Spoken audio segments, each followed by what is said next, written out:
Don't you think it's time for the city of Savannah to have an honest tourism management plan?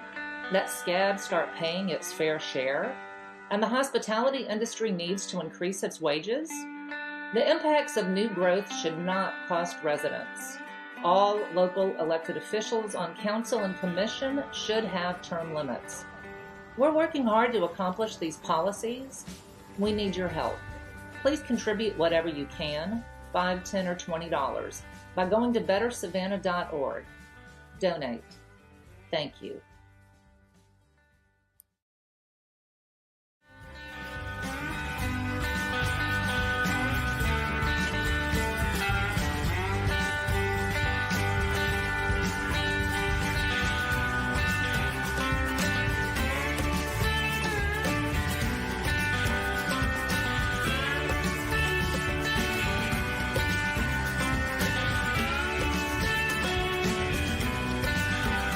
I appreciate our tourism community. I appreciate our hoteliers.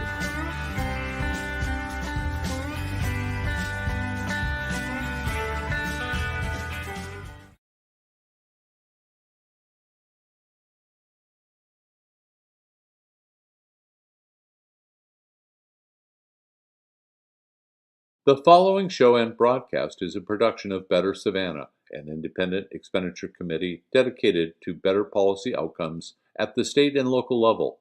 The views, opinions, and statements made by the hosts and/or their guests do not necessarily reflect the views of Better Savannah.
John?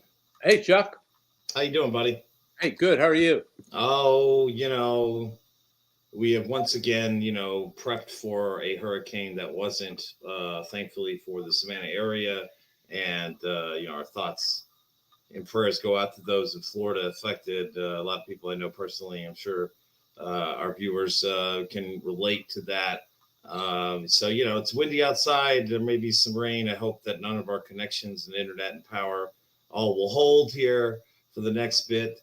John, it's right? Absolutely knocking on wood right here. But it's Thursday, September 29th. This is Better Savannah, episode 98. Say her name. We've got some great guests coming up. But first, I just want to make sure everybody knows we are about 12, 13 days, just a little bit less than that, away from episode 100. We've been doing this for about 2.5 years, kind of with podcasts sort of content. And we've been around as an organization for just over 3 years, since the 2019 election season. So I just want to make sure that everybody knows how to get their tickets. I'm going to put this little thing up here on the screen. And for those of you who listen to this as a podcast, the link is going to be in the description for the next last couple episodes and the next couple of episodes until we're done. It's just on Eventbrite here. I'm going to pop the link into the chat But Monday evening, October 10th, we're going to have our first live show. It's at the Front Porch Improv Theater on Victory Drive. And, we're still kind of coming up with the show's format and content. We're working on all of that. But any thoughts on our upcoming live show a week and a half out, John? Yeah. The fact is, what this is a brave, bold experiment in live podcasting, and it's a big show for us. It's free. Tickets are free, and we just want people to come out, have a experience with us in a live situation. Hey, RG, uh, and and just come out. It doesn't cost anything. It's a great venue. It's right there at Victory Drive, across from all the new SCAD construction that didn't pay any property taxes, and join us just casually and informally. Come out, doesn't cost anything, and be part of our experiment and our quest for creating a better Savannah through proper public policy, which is what we do and what we've done, as Chuck said, for almost 3 years. So come on out, bring a friend, bring a couple of friends. Absolutely. Well, I'll just say that October 10th, we'll be right at like 21, 25 days away from the midterm elections. We've got very close top of the ticket statewide races. Warnock still looks like he's ahead against Walker, and Abrams consistently looks just a little bit behind the incumbent Governor Kemp. So we'll definitely post live show, John. You and I will try to plot out some midterm Tuesday night kind of 9:45 p.m. coverage to see what happens. Very interested on the T-Splosh election locally. There's lots of other things we're going to do before the elections are over. So just stay tuned and keep viewing us here.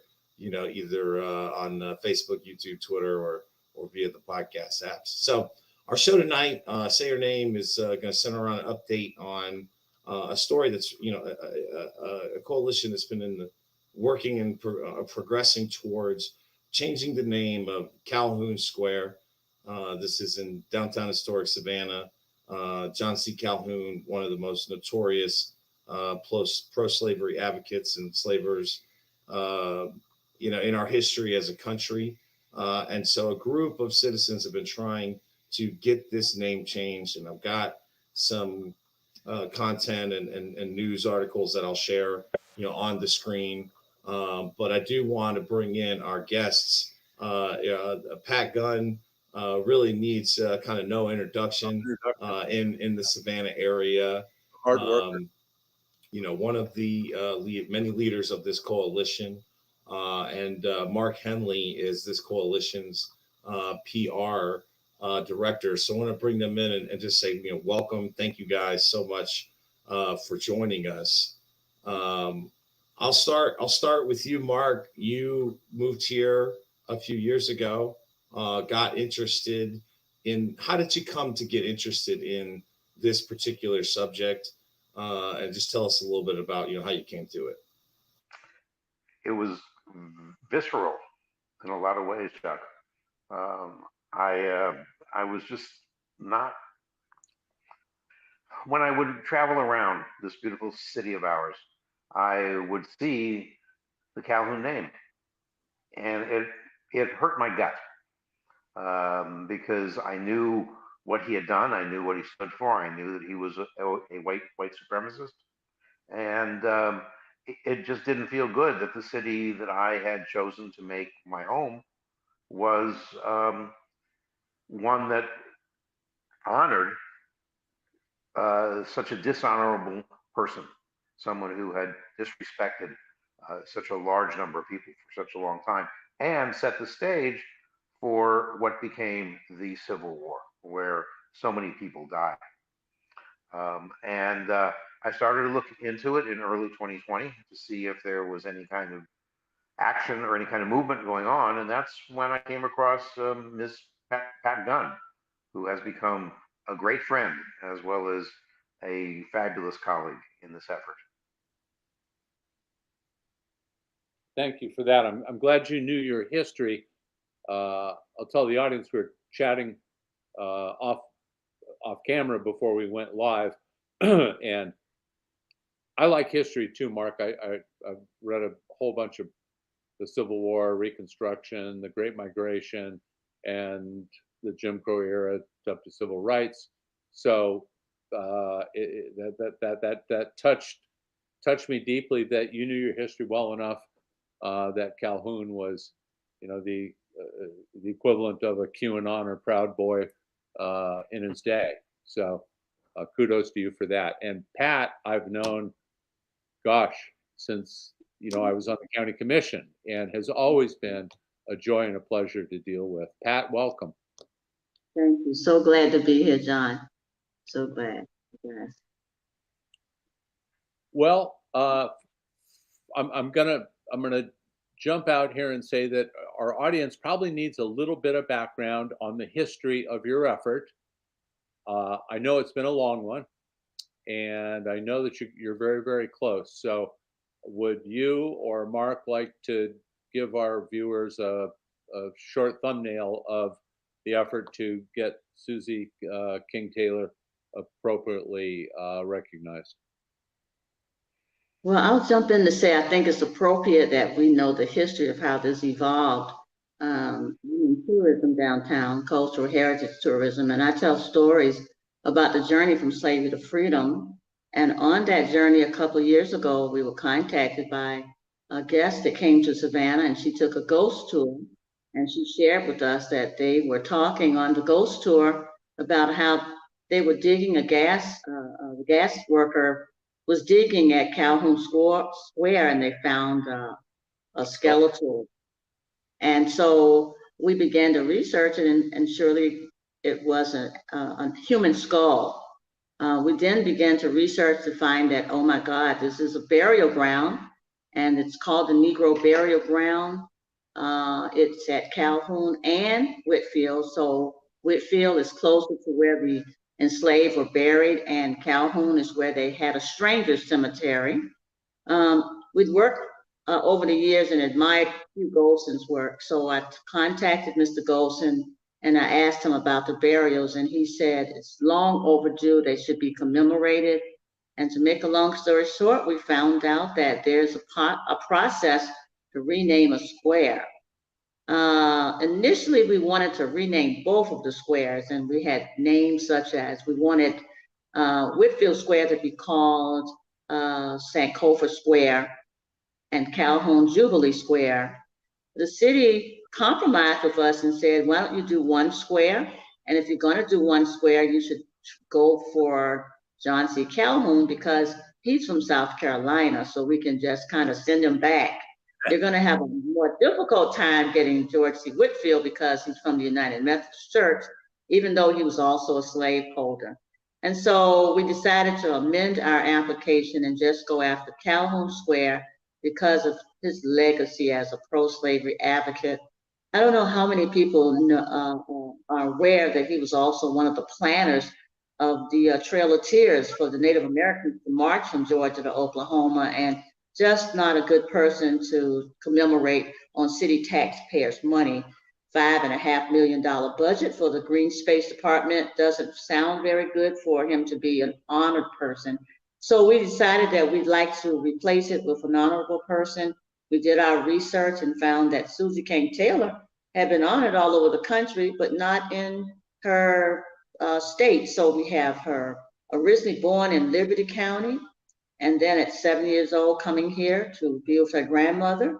She started these secret bucket schools, and as children would go into the homes with the parents or the workers, the enslaved rather, Susie would sneak in there and teach them in an attic or a basement. She became a bucket school teacher, educator. The abolitionist that taught Susie King Taylor said, we cannot teach her anything else. She knows more than we do. So she was very, very good at educating in this area. And if you can imagine her being an enslaved person, she could have lost her life. It was against the law.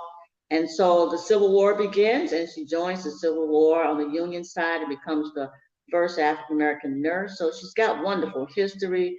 She's a heroine. Everyone knows about Susie King Taylor if you Google her. So why not her beloved city of Savannah? So we decided to choose that, and there is a process to rename a square. And so we formed this coalition so that we could rename the square. And in the process of that, as we shared tonight, I want you to know that there are 22 squares, and all of them are named for men. So I think it's way overdue to have a woman. So we'll have a woman square, and Susie King Taylor is an African-American woman. So it's 2 and 1. And I think it's a good deal to swap them out and tell John C. Calhoun somebody from South Carolina can come pick him up. Well, excellent. Would you or Marc tell the viewers what sort of support and public enthusiasm have you experienced in the process? We've been fortunate. We've had a fair number of people and organizations. Various clergy have been very, very supportive. For about the last year and a half or so, we've had an event most every month called Come Sunday, the third Sunday of each month. We gathered at either Calhoun or more recently at Whitfield Square to share information. And at those gatherings, as I said, we've had clergy, we've had various community organizations, and as Pat mentioned, the organization CURE has been intimately involved in helping us out.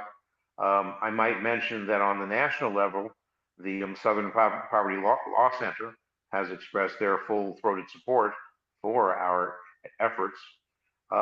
So we've also received some media coverage. I've been interviewed several times, and I believe, yes, Pat's been interviewed as well. So we're trying to get the word out. We're trying to get the word out, and it's funny, guys. As people find out about this, it's almost like one of those I could have had a V8 moment where people smack their heads because it's so obvious. And yet it's because it's the way it's been for such a long time, most people don't even notice it. And one of the goals that we have is to get people to notice. So that's been one of the thrusts of our efforts. And it's impossible for me to say how appreciative I am of the opportunity to share this time with you and get the word out to even more folks so they can express their views to their representatives. Before we kind of get to what, I don't know if it'll be breaking news or not, but kind of the most up-to-date track of where this struggle is, could you help us understand, because we've been covering this council kind of from day one, and we've pinpointed several parts of where some of these problems keep arising from. Could you tell us a little bit of your journey, because it seemed like there was a lot of buzz around it last year, and then some more buzz around it at the beginning of this year. And I know that some of the intricacies of the owners changing and the processes that you've been through, I know there's a lot of that nuance, but it seems like there have been several members of council who've been openly supportive of it for a long time, and now it seems like there's more and more of council being supportive. What's that journey of getting the support of city council been like for your coalition? Well, I would say, I saw something amazing happen in the post-civil rights era in the 20th century. I saw them do a 3-point approach. They did agitation, they did education, and organizing. And so our methodology for the coalition was to take that process. So we agitate people and say, there's a square downtown, it's not a just square. And then we begin to educate them with our Come Sundays. And then from there, we organized. But what we realized that we also had to educate our city council. So they have come out, they've been to the squares, we've taken them on our tours, we've had discussions. And so basically they are familiar with the history of this city. And so in the process of us doing this work, we intentionally decided to document every process. I say kudos to Document Savannah. They were with us from the very beginning because we realized that this particular renaming is precedent setting. Listen, if you take a ride or if you walk with us downtown, we can go from Bay Street to Bryant Street to Abercorn to Havisham. And all of these streets, they're all named for slaveholders. So people ask us all the time, when you finish this square, are you guys going to go after another square, another? And we say, no, we're not. We're not planning it. But what we're doing is setting a precedent for others to wake up and say, if you feel something is wrong, go out there and make some good trouble like John Lewis told us to do. I think this is the best good trouble I've had since I've returned to Savannah from working in Atlanta. And I also think that the 30 years of social justice in Atlanta has given me the chutzpah to connect with all of these wonderful people in our coalition. The coalition, if you want to really engage, I want to describe them as 21st century abolitionists. It's in their eyes. They're saying this is not right. And they live with this every single day. They carry it like a baby. So it's been a three-pronged process: agitate, educate, organize. And so next Thursday, October 13th at 2 o'clock, it's scheduled to be on the agenda. And I am just filled with hope, is what I'm filled with, that our council will do the right thing and join the rest of the nation. Over 315 cities and towns have said goodbye to John C. Calhoun. And I want my beloved city, the last port of entry for slavery, I want them to rename that square and get John C. Calhoun off of the ancestors that are under there with unmarked graves. Shame on them for putting them there, but I think we'd be so proud for our city to vote to take him off. And so we're headed there next Thursday at 2 p.m.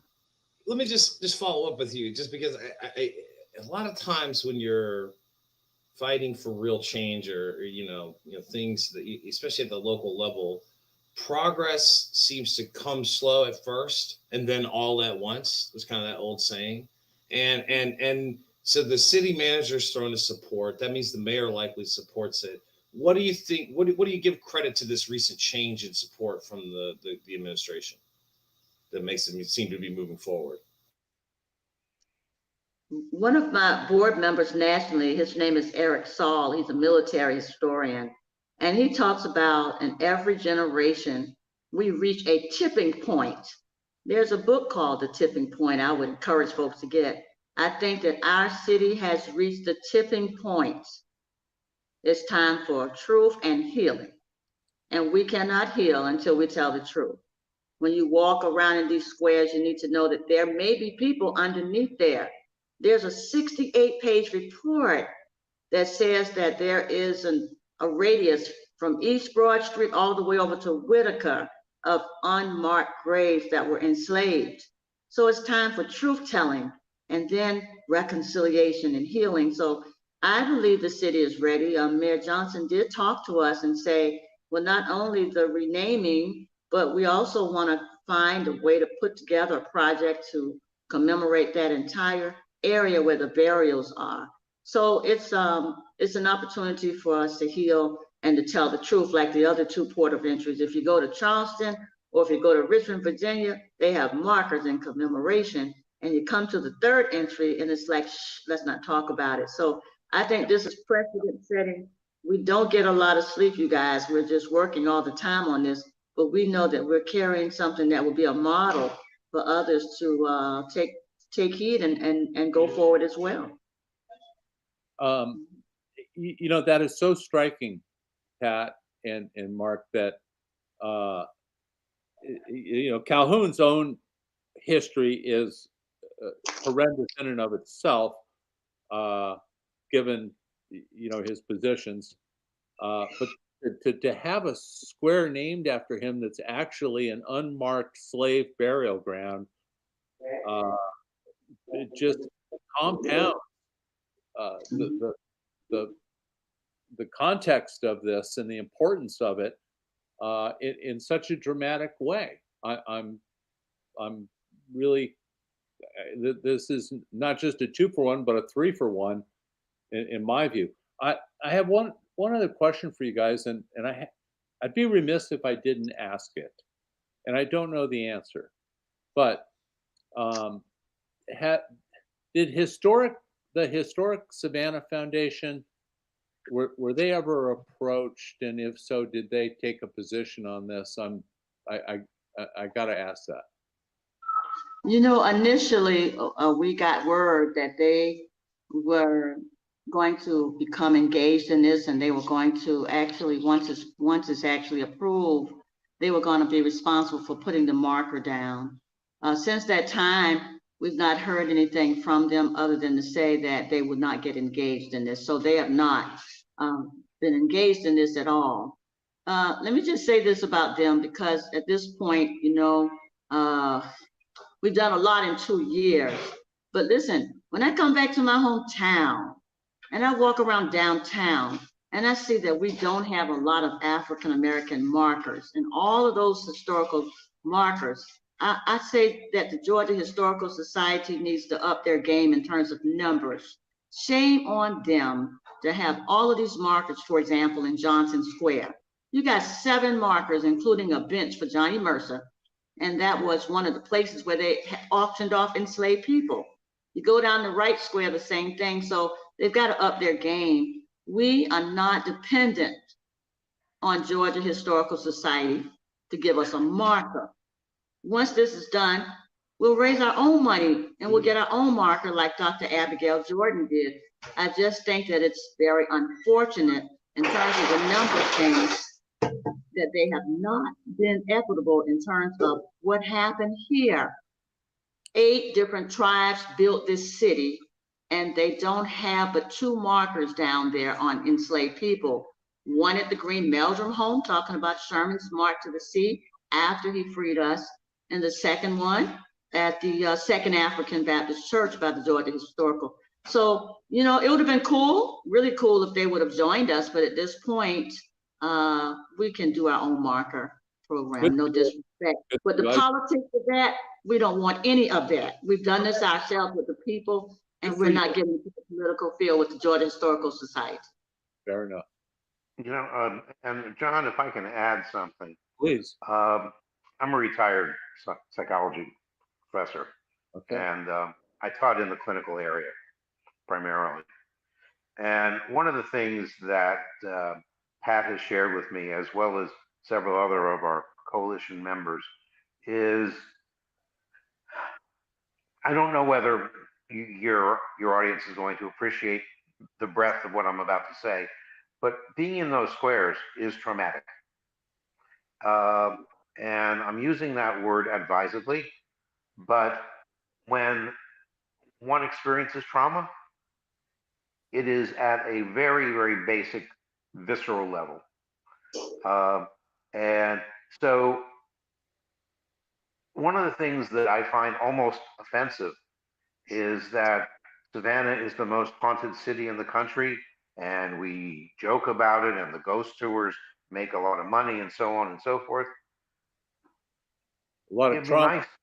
It would be appropriate, it seems to me, if they would add, oh, by the way, this is painful. It may be cute, it may be funny, but it's also real and it's painful. And we need to acknowledge that. Well, as a clinician, I'm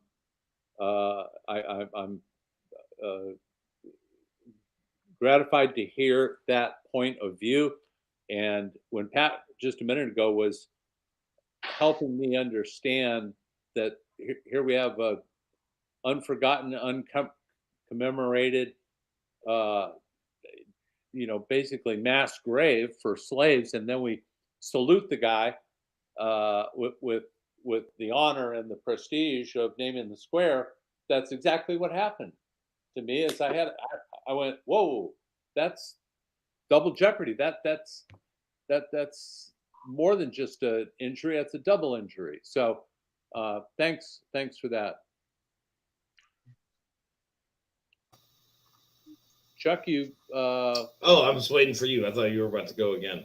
No, I'm not even going to ask about Historic Savannah Foundation. No, I know you got that one. But I guess I'm just interested because I mentioned, to John, after viewing you guys' event on Sunday via a live broadcast, I'm just wondering, how all of a sudden this is on the agenda now, because there's a lot of politics about agenda access during this council's term. It's really kind of the root of all of the so-called evils, you might call it, for the phrase.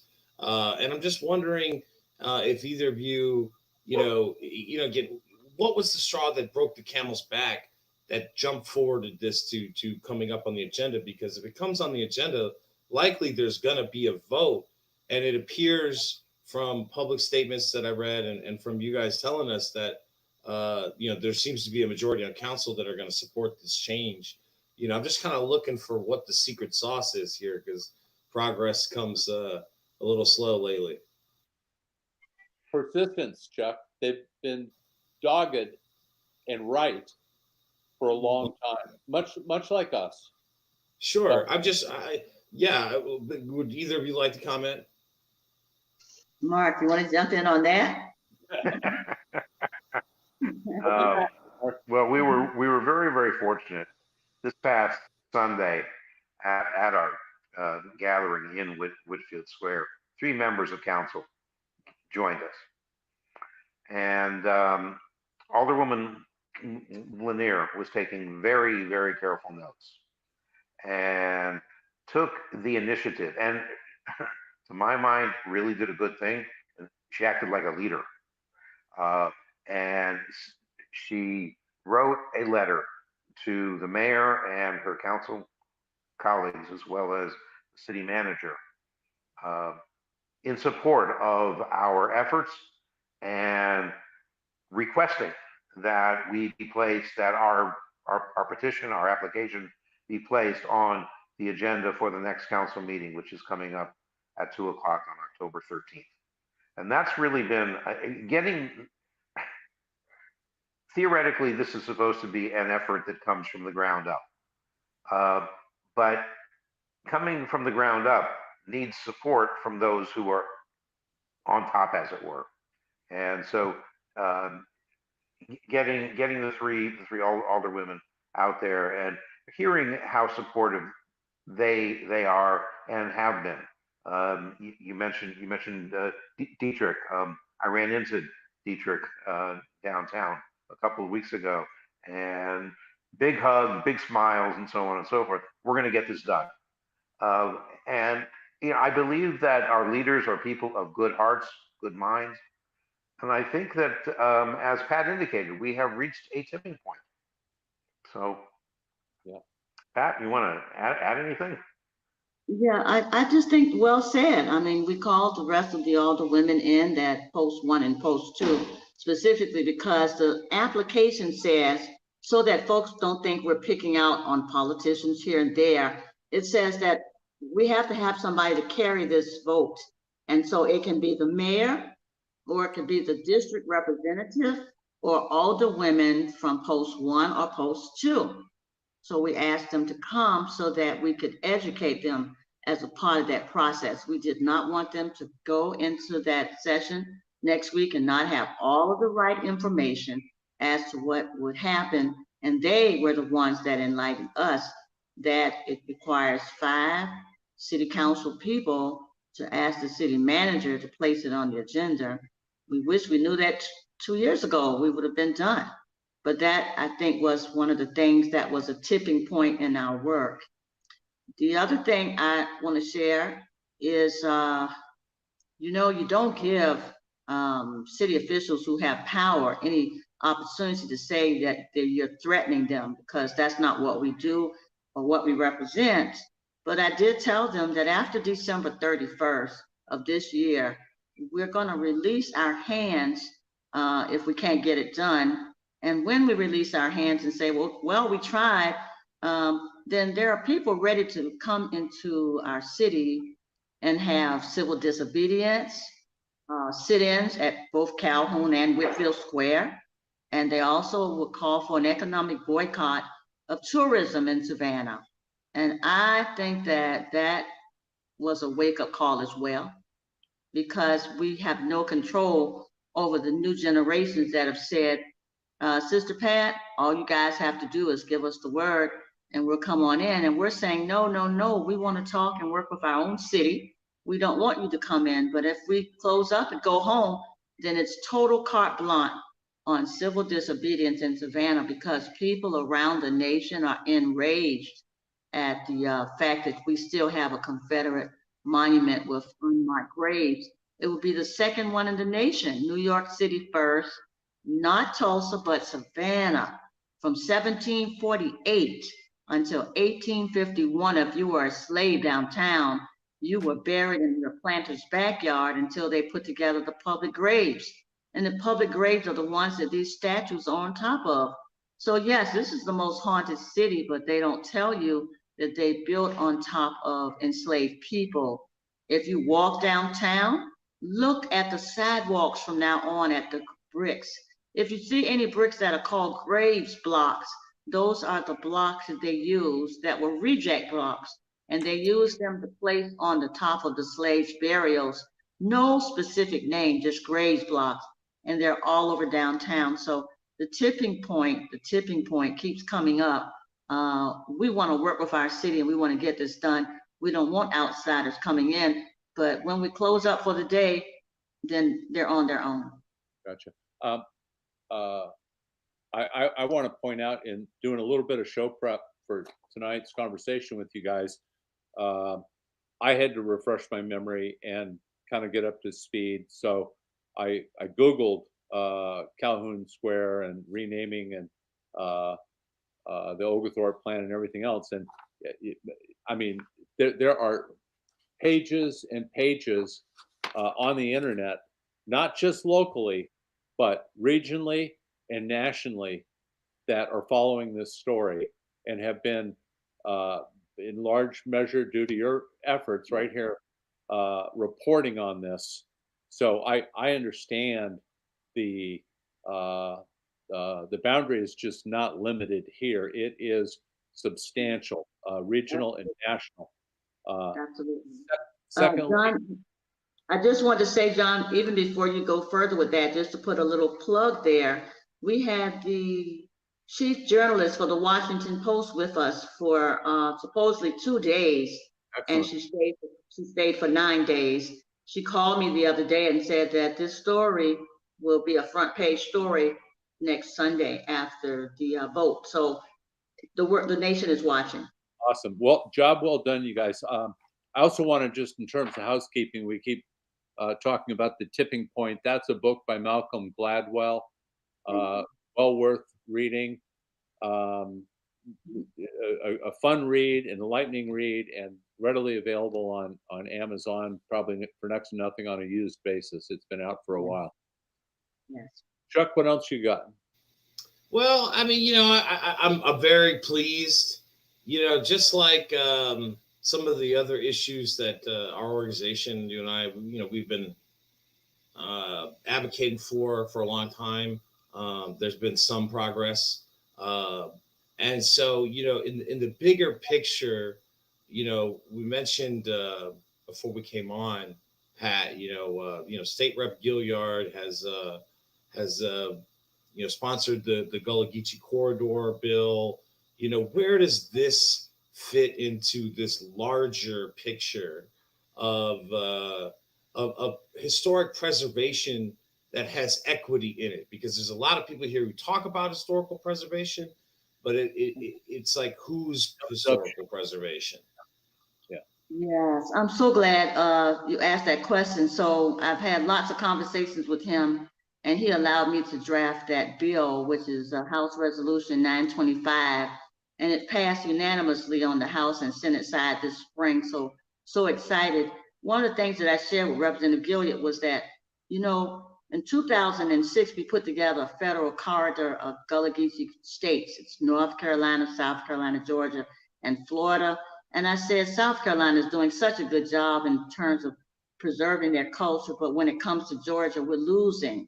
I get on a ferry, and the guy is knitting the fish nettings, hand making it, and he has to cover itself up in a bucket to do that.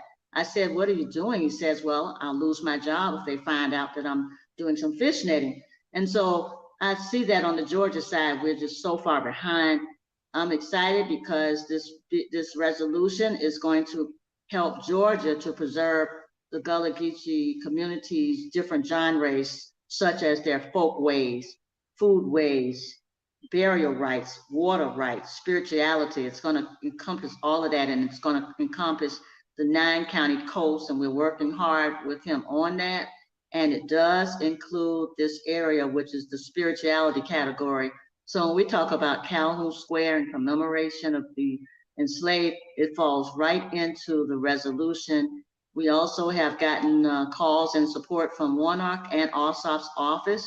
And so I think it's an exciting time for Georgia that finally we'll begin to talk about preserving the sacred places and spaces of the folks that built downtown Savannah as well.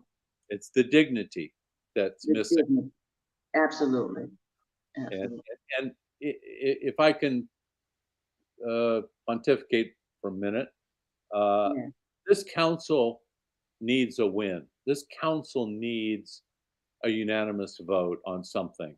And I'll just be so happy, Pat and Marc, if this is, if nothing else, a chance for them to show unity and demonstrate that they're not always locked in personality conflict, but can do something good as a council for the community.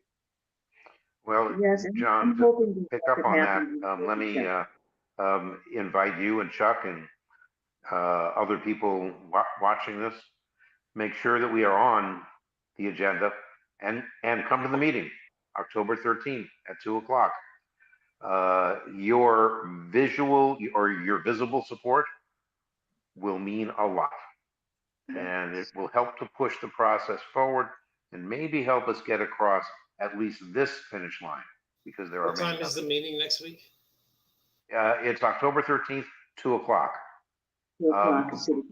Yeah, just so that everybody knows, the agenda has not been formalized yet. That won't happen for another week or so. So you can go on the savannahga.gov site and you can click on government and meetings, and it will let you know what the agenda actually is. Well, I would also say that people can call their representatives and ask them to support the vote for that. That would help us a lot. We're asking people locally as well as across the state and the nation to call and say, we support this name change. Say her name is the project, say her name, and her name is Susie King Taylor. So that would help a whole lot to call in and reinforce it. I'm sure our able-bodied producer can slip that into the show notes. And well, that was what I was going to ask. Is that the agenda for the city council typically gets produced on like Friday afternoon to the public? Mm-hmm. So that's tomorrow. We're under. Well, it'll be the following week, Chuck, because we're talking about October 13th. I gotcha. So next Friday is when this agenda is going to come out. Okay. Yes. Yeah, right. That gives us a lot of time to make those calls. Say her name, Susie King Taylor, and they've been getting the calls already. But it would be wonderful to do that, because I want to see the whole city engaged in saying we made this possible as a city, because really it did.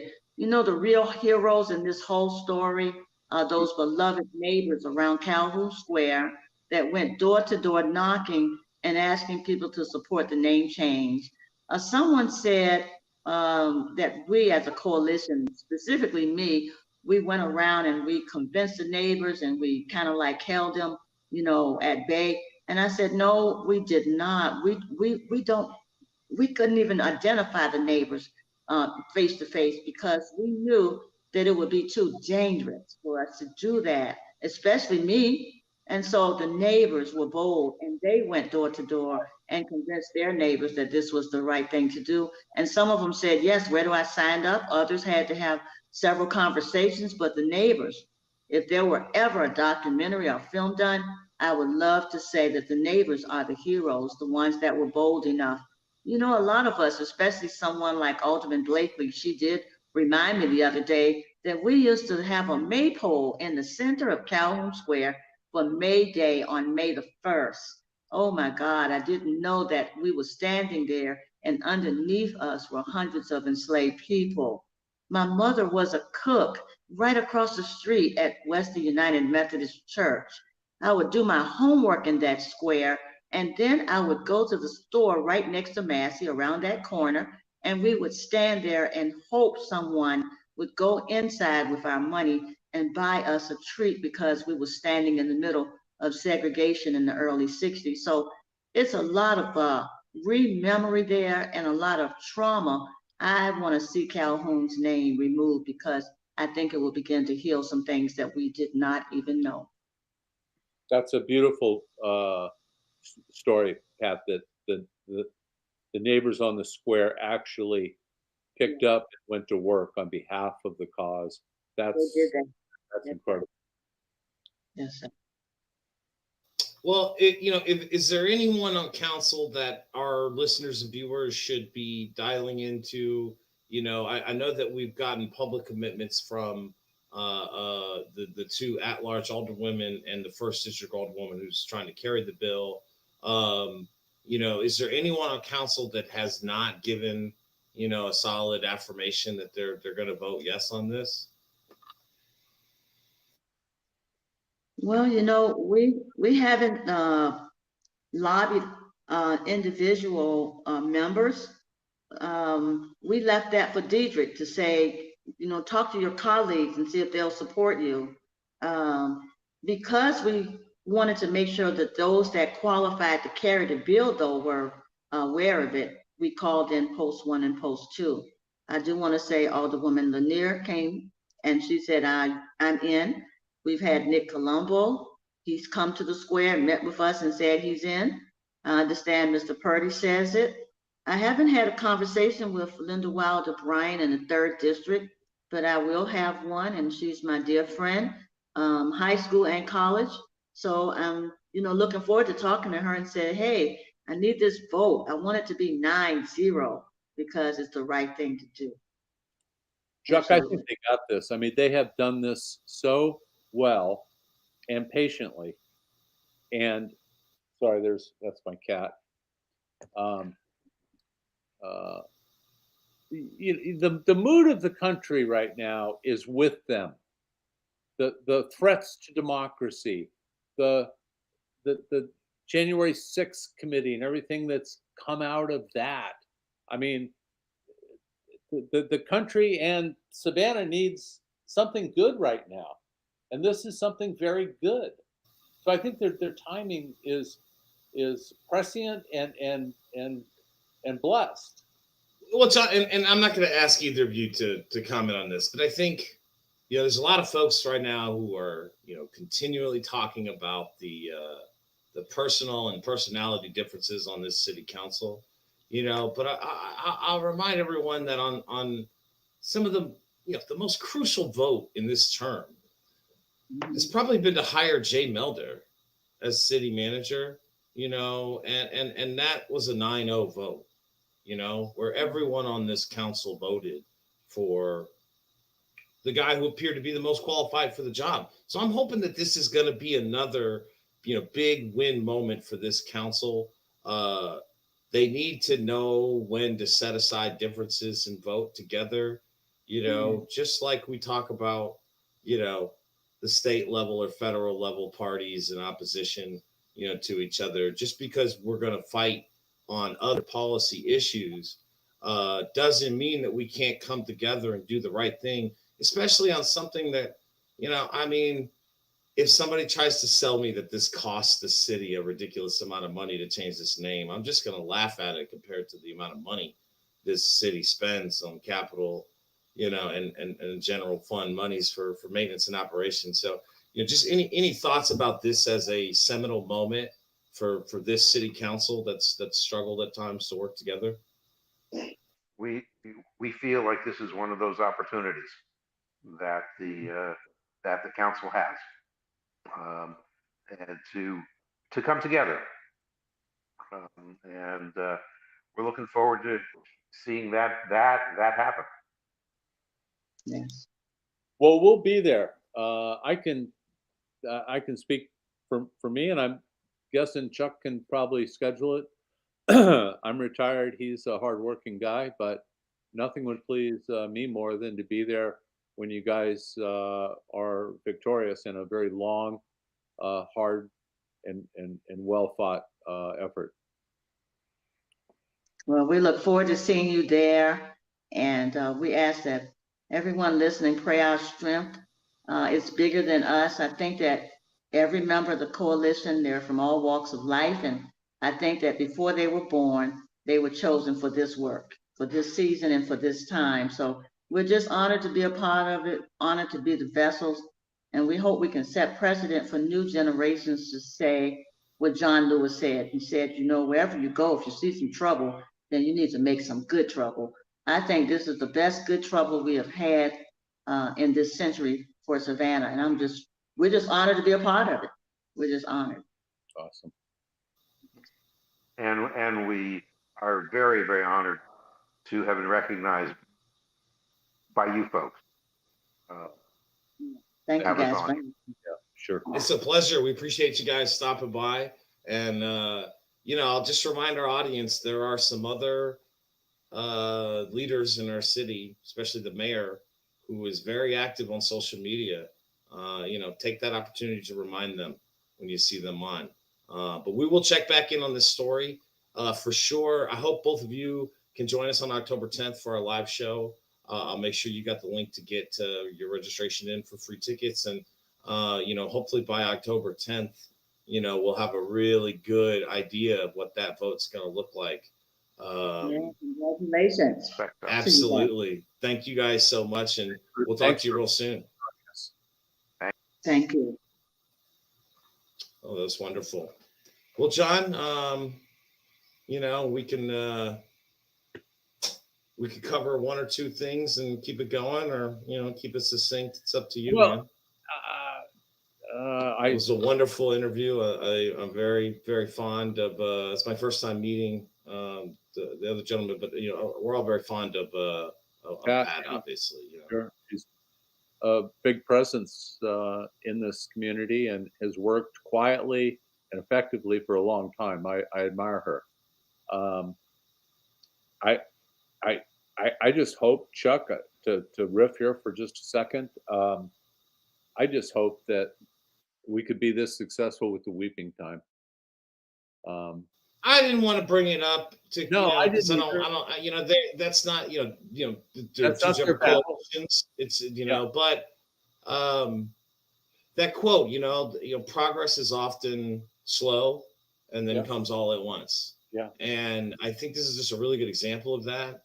And I think on the weeping time, my hope is that while progress is slow right now, it'll come all at once, right when we need it to. Yep. But do you want to talk about this? Everybody's talking, about this council spat. You want to talk about it? Well, I want to say that I'm really happy, pleased that Keisha Gibson Carter is taking the high road on this, and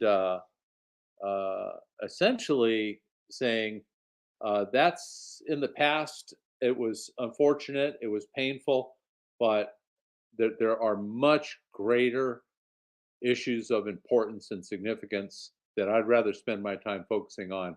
This is when she's talking to the media, and they're basically trying to elicit they want to continue the riff and the spat between the Curtis. Calling her a ghetto bitch was totally out of line, embarrassing, and I'm sure Curtis regrets it.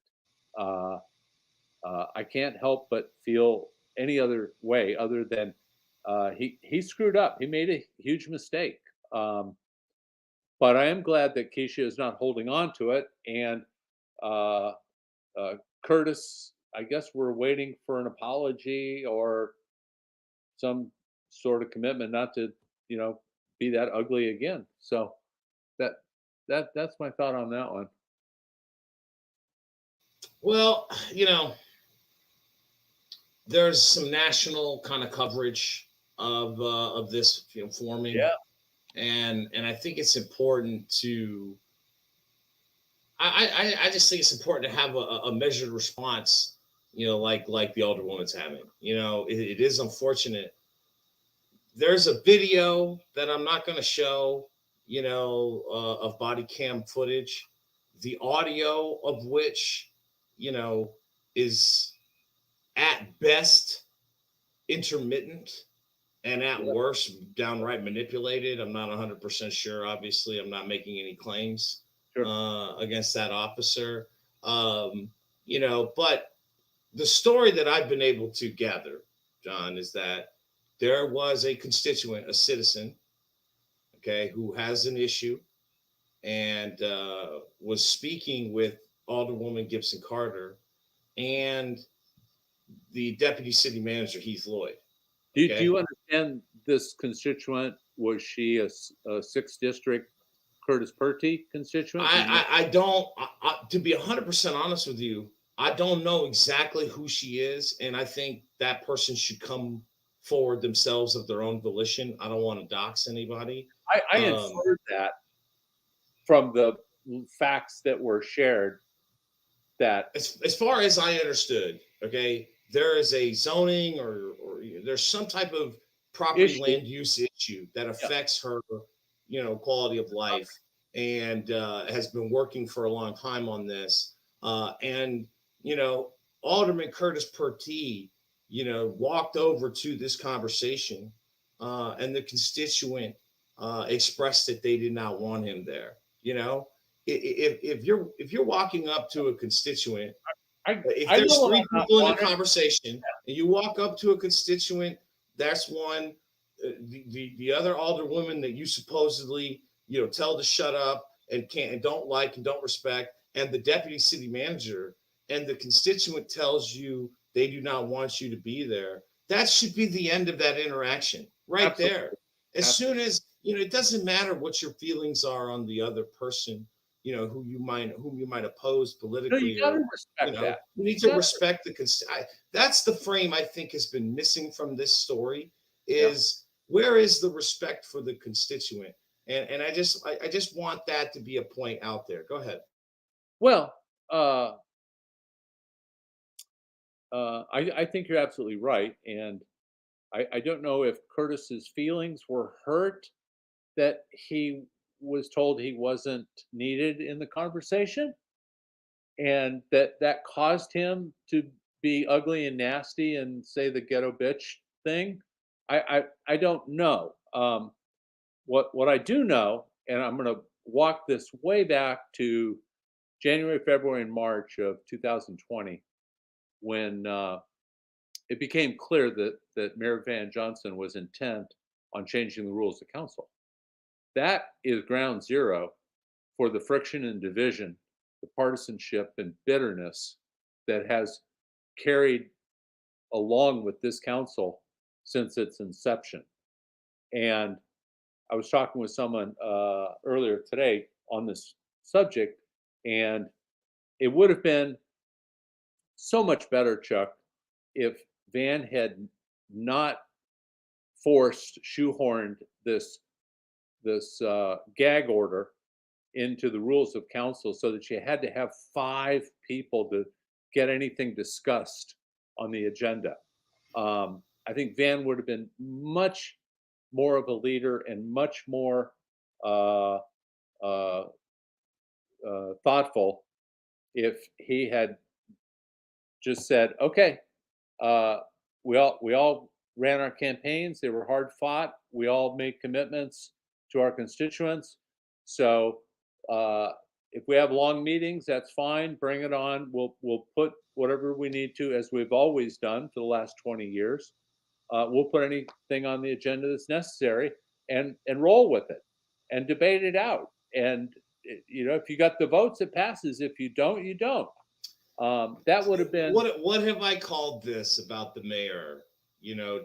Privately and publicly for some time now, John. I've called it the Mitch McConnellization of Savannah City Council. So, again, just to make sure everybody understands, it's one thing to control the majority votes of a governing body, right? Which Van had at that point. Which Van has had really since day one, okay? Yeah. In the same sense that you can say the Republicans have control of the state legislature, right? But by numerical fact and history, we know this to be a fact, okay? But it's quite another anti-democratic, small d, democracy, to control the floor / the agenda, right? And so, if you followed federal politics, especially during Barack Obama's presidency, you'll understand that the U.S. Senate, was kind of extremely weaponized as more than a simmering pot to distill legislation from the House. It's just a place that everything dies, because Mitch McConnell, just wouldn't bring anything to the floor that did not have a clear majority of his own caucus. That is the way. Some people in history, politics have called it the Hastert rule, where that Denny Hastert, a guy who, did a Little Boys, but that rule refers to having the majority of your own majority, meaning Van's got 6 votes with him. If they don't have at least 4 of their 6, they're not bringing anything to the floor. Nothing, which means there's not only no debate on an issue, what it means critically is there's no votes. There's no recorded, where you stand on any given issue that you could point to in the next election. What about the resentment from the minority? Because that rule package passed 5-4. So there were 4 butthurt people that were being told, you may have gotten elected, and many of you by more votes than me, but you're not going to be able to put your issues on the agenda unless I agree with it. I mean, in what universe does that even approach fairness or democracy, small d? It doesn't. It was overkill. It was silencing. And the havoc and disorder that generated out from that is on the mayor. It was his choice. He made his choice. The chaos ensued, caused by his choice. So he has to own it. That's my view. Well, let's just check in with our 2 old best friends ever in the world, two best friends that anyone could have, Adam Van Brimmer and Bill Dars, who discussed this on the Commute podcast the other day. Let's just listen to a little bit of this and we'll jump back in. For an altercation like that to happen in City Hall, it's just disappointing. And again, let's go back 3 years. It seemed like there was a lot of common ground among the incoming, council members. There seemed to be a lot of shared policy initiatives. It's been a rocky few years, compounded by COVID, but a rocky few years. I go back to either the first or second meeting, and I believe Keisha Gibson Carter, maybe she wasn't leading it, she was part of a push to reboot the city manager search when we'd already had an outside group kind of narrow down some candidates. And that group was short 1 vote. And I remember Curtis Pertee came and joined that group for that 1 vote. And to see how how it spiraled over time, it is a little disappointing. And obviously we have history of Curtis Pertee being very dismissive of Keisha Gibson Carter during meetings, telling her to shut up. There's a lot of subtle things that go on toward her during meetings. And let's face it, the only person on council who, from a political standpoint, really benefits from this kind of behavior is probably Keisha Gibson Carter. She is. All right, so I'll pause it there, John. I've been given and Adam, he likes to call them attaboys in his group, the Town Square. But I mean, look, there's a reason that phrase exists. I mean, I you know, disagree with him. I know that you do, but I can't help but agree. I think that's a very measured response to how this politically plays. I think that there's been Well, such an antagonization of this woman by the local, media, the other council members. There's nothing more negative that's going to help prove to voters that are considering voting for her to not consider voting for her. That's the point I'm trying to make. Go ahead. okay. I agree 100% and appreciate Bill and Adam's comments and discussion up until that last supposition by Adam, where he said the only person that benefits from this discord is Keisha Gibson Carter. She does not benefit from it. No one benefits from it. And in this most recent ghetto bitch comment from Curtis, Keisha is distancing herself from it because she's got bigger things to think about. And this is a game that they've run since the beginning of this council. And to my prior point, this was all generated by the rules of council change insisted by Mayor Van Johnson. I do feel that Adam is trying to point there to the first city manager reboot search as the pinpoint of the division. I don't really think that's fair, although it did happen prior to the rules changes. I think that everybody has been trying to figure out why can't these 9 seemingly all Democrats, two liberal white guys or left of center white guys, whatever you want to call them, and 7 black aldermen and women, why haven't they been able to get together? In the first year, I think it was a hard thing to explain. But I just want to pinpoint a couple other recent examples about this mayor and the leadership of this council's majority. We're in the middle of mediations on the largest non-property tax revenue source for maintenance and operations budgets for the entire cities and counties in this entire county lost. It's not going well. It's not going well because the 2 egos leading the conversation in Mayor Van Johnson and Chester Ellis are just not able. It's like oil and water, right? This is like Russian roulette in the deer hunt. Right. We got a T-SPLOS asked to the voters when, we have not exercised alternative sources of revenue, over the last 5-10 years. And we're asking voters in it for mass transit to bail them out. No transit in it. We have city of Savannah taxpayer dollars being spent on a federal line prosecutor to prosecute gun crimes, of which there are some, but compared to the 27,000 cases that are backlogged at the DA's office, it's not that many. I just make some points here to say, John, you got a mayor who's not really playing well with others, both inside his own governmental body, his council, and outside. Not to mention his run-ins with the governor over the last several years through COVID. I'm just pointing things out that I do think that there's examples kind of on both sides of justification of ends justifying their so-called means. Your thoughts? Yeah, well, I just want to make one very broad observation, and that is that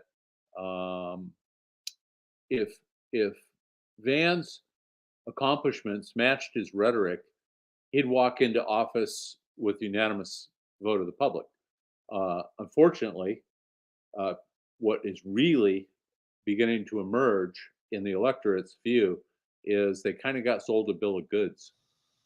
So, I think Van's base is. I think the voters will be questioning how much did COVID, stop the progress that was going to happen. How much asterisk and footnote do I ascribe to COVID?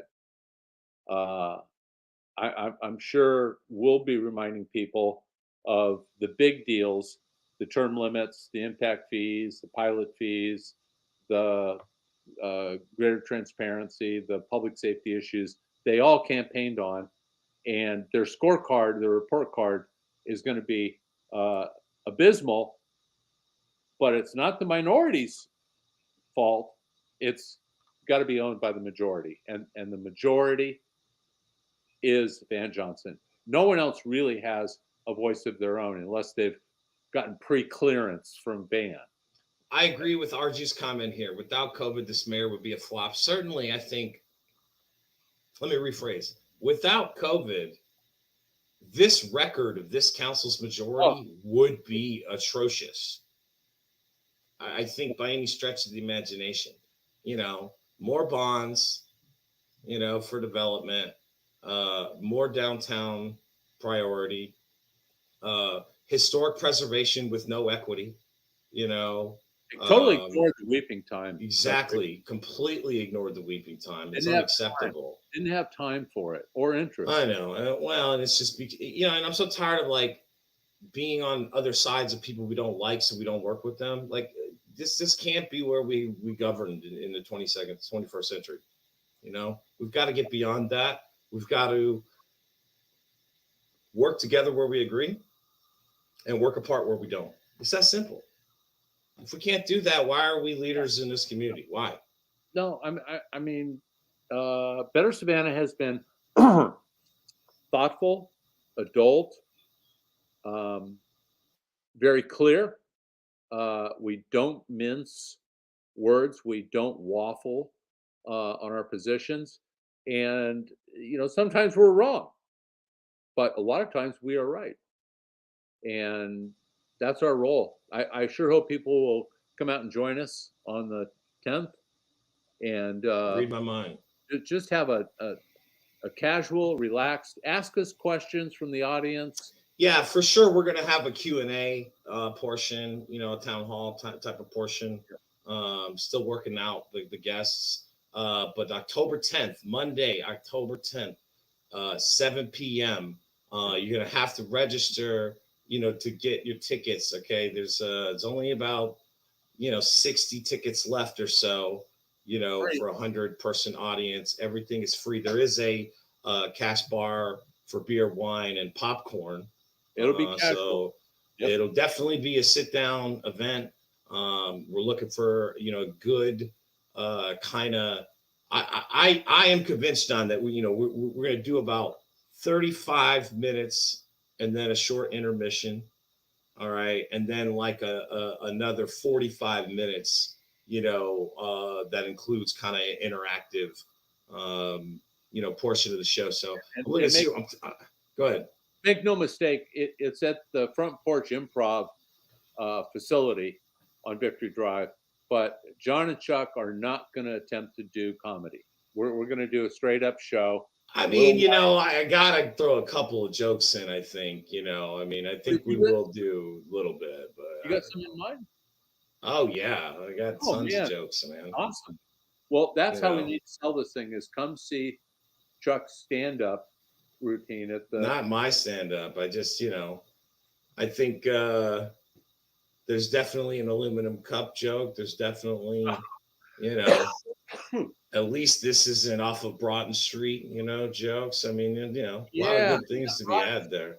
Yeah, but we'll be selling raffle tickets. Take a guess on when the Broughton Street Streetscapes project finishes. A big raffle.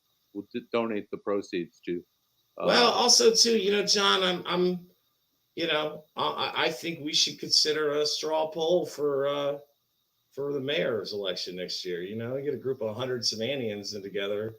Let's see what they think. Like Steve Harvey said, 100 people were surveyed. So next week, episode 99. And, that's next Thursday, and then the following Monday is going to be show 100. So make sure to join us. And appreciate you sitting down with me, John. Hey, I enjoyed it, Chuck, and it was such a pleasure to have Pat and Marc. Marc, thank you, Pat. Can't thank you guys enough for stopping by and bringing us up to date. This update, and we got a week and a half. That vote's going to be right after our live show, so we'll be sure to keep up up to date on it, and we'll see you guys back next week. Go ahead. Check our Facebook page for our 2 new posts on Vote No on T-SPLOST. Yeah, I'm gonna play the video on the way out right here. Man. Yeah. I just put it in during the show. Very cool. No problem. Thank you guys so much. We'll see you next week. You got it.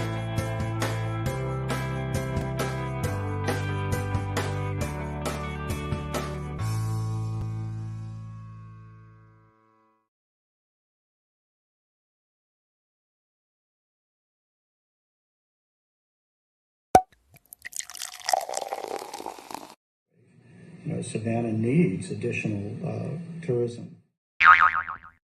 Savannah needs additional tourism. I mean, I appreciate our tourism community. I appreciate our hoteliers in particular.